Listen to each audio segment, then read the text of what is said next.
সম্প্রতি অভিনেতা জাহের আলভীর স্ত্রী ইকরার মৃত্যুতে ঘিরে সামাজিক যোগাযোগ মাধ্যমে শুরু হয়েছে ব্যাপক আলোচনা। এটা কি আত্মহত্যা, নাকি এর পেছনে লুকিয়ে আছে অন্য কোনো রহস্য?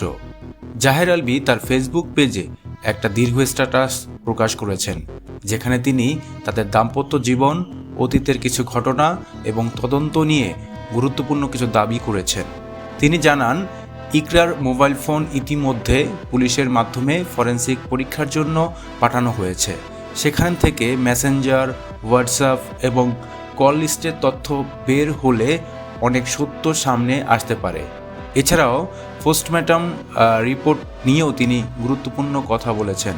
এই ভিডিওতে আমরা তুলে ধরেছি জাহের আলভীর সেই বক্তব্যের মূল বিষয়গুলো এবং ইকরার মৃত্যুর ঘটনাকে ঘিরে তৈরি হওয়া নতুন প্রশ্ন হচ্ছে, ইকরার নাকি এর আগেও তার বিয়ে থাকা অবস্থায়ও তার বিয়ে হয়েছিল, এরপরে ইকরা আত্মহত্যা করেছে, তারপরে তার পিছনে তিনি অনেক মাদক সেবন করতেন, মদ খেতেন, এরকম অবস্থায় ছিল।